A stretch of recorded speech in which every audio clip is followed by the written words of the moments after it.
I only just learned why you do that. Really? Yeah. That was the first day of film school. Really? No, not at all. I've never been to film school. All right. Hi, everyone. Welcome to Time to Cook, the show where we help people cook something different and delicious every week. That's the hope, anyway. So the idea is that at the beginning of the week, we go into a new person's kitchen, meet a new cook. They introduce to us one of their favorite recipes, something that they cook loads, a tried and tested favorite. Give you the ingredients list. Then you have time to go away and shop for the ingredients.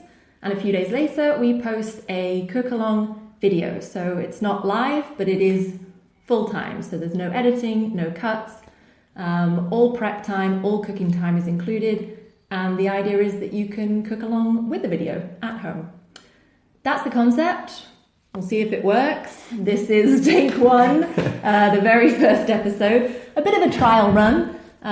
So apologies for the not quite tip-top sound and image. But hopefully it'll be good enough. Let's see how it goes. So without further ado, cook one is Taylor. Hi. Hi, Taylor. How are you, Grace? I'm very well. How are you doing? I'm excited. He's excited. Yeah. Look at that face of excitement. Oh yeah. Have you ever seen a more excited face? This is as excited as I get. Yeah, it's true. I can vouch for that. So today I'm going to be cooking one of my favourites. I don't know if I'd say it's a tried and tested. I've cooked it 3 times before, and it has worked. You cooked it for me before, and it was very delicious. Before, and it is good. It's I still have to follow the recipe. It's not like it's all coming from my head, but I am doing a Jamie Oliver vegetarian. Jamie Oliver is in some ways great, but in some ways really annoying because he likes to make up verbs for what you do with food, which I find somewhat frustrating. But I'm doing a sweet leek carbonara. So it's obviously vegetarian. It's not vegan. It does have egg and it does have parmesan. Now you can get vegan parmesan, but I don't know how easy it is to get vegan egg. But I think maybe we'll send around some options, perhaps add to the videos some options for substitute. I'm sure it exists, yeah. Like a vegan egg substitute. It's not something I've ever looked for. But okay, so I'm just going to run through. The whole cooking time is supposed to be about 50 minutes. I find that Jamie normally is a little quick for me. So I would say probably closer to an hour from kind of start to finish. And yeah, it's delicious when it works. It is. So tell us what ingredients everyone needs to cook the dish. Okay, so I've got everything here in front of us. The first thing is 2 large leeks. Now, honestly, I don't know what the standard leek size is. I honestly this one wouldn't looks know a bit skinny, but I think whether these are large or small or whatever. But 2 leeks is the main thing. 2 of them of these. That's what you want. Then we've got 4 cloves of garlic. So garlic is amazing in pretty much everything. So there's some garlic. We've got 4 sprigs of thyme. Would you like to sing the song? Oh, the parsley, sage, rosemary, and... No, that's actually not what I was going. I was going, right. Thyme is on my side. But either way, there's a lot of songs with thyme in them. So we've got 4 sprigs of thyme. Fresh thyme, that's really important, right? You can't really substitute it for dried in this recipe, I don't think. It's not quite the first time I ever cooked it, I did substitute it for dried. Okay. It was fine. It is significantly better with fresh. Yeah. Like you can really taste the difference if it's fresh thyme. A knob of unsalted butter. Now, I don't know if this is unsalted or not, but I think it's unsalted. Unless it says salted, it's normally unsalted in Germany. Normally I wouldn't buy Kerrygold, but it is excellent butter. It was on special. So Taylor, as far as I'm aware, a knob is not a standard unit of measurement. Well, I'm pretty sure there's a metric knob and an imperial knob. So all shapes and sizes it can come in. So yeah. What is your... my knob of butter is probably about... tablespoon, maybe a little bit smaller than a tablespoon. Okay. But I kind of will decide at the moment when I feel like... And people can see exactly how much people you're putting can in, see. so it's all good. And if you don't like a lot of butter, then use less. And if you like a lot, then you can use more. I mean, it's all good. Yeah. Then we've got some olive oil, of course. So there's my olive oil. 300 grams of dried spaghetti. So this is a 500 gram pack in Imperial. What is that? About 300 grams, about 11 ounces, I think. Yeah, if ounces are your measurements, it's about 11 ounces of spaghetti. But basically, I think generally about 3/4 of the pack, if you've got a new pack. So this is 500 grams, so what's that? 3/5 if we're being really specific. Yeah. I generally eyeball it. I'm not going to measure it or anything. But I think err on the side. Personally, I would err on the side of more spaghetti than less spaghetti. Always err on the side of more. Then we've got parmesan. So I just bought it already in the packet because you want 50 grams and this is plus some to serve on top of it.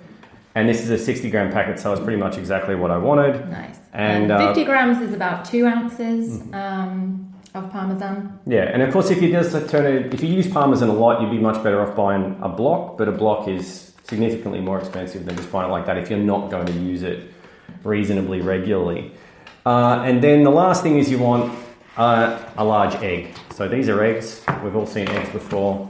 Free range, very important. Yeah, free range eggs is always better. I mean, I don't think it makes any real difference to the egg, but it's just a lot better for the chicken. Not that I imagine that life is the best life in the world. So that's all the ingredients. The other thing that's really important when you're cooking is this is for us.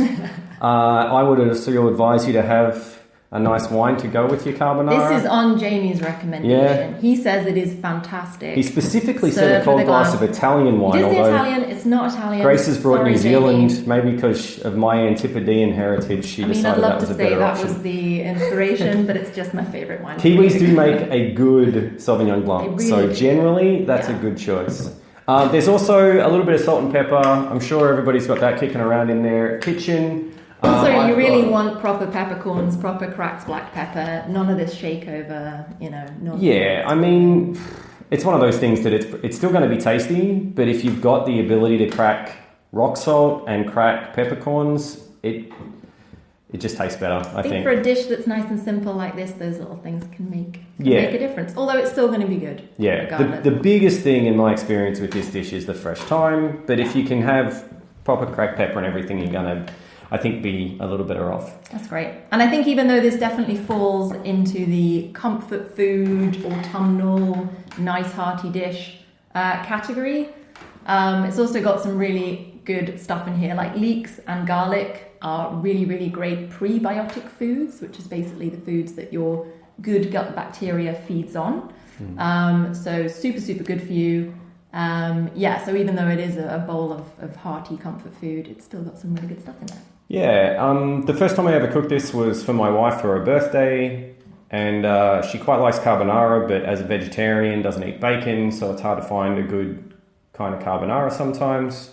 And it worked out really well. It's a comfort food, but it's kind of an impressive pasta to be able to make. It's not just like pasta and then dump in the sauce and it's all fresh and all from scratch, and that's always great. And if you wanted to add a salad on the side or something to kind of up the leafy green or nutrient content at all, you could do that too. That would be nice.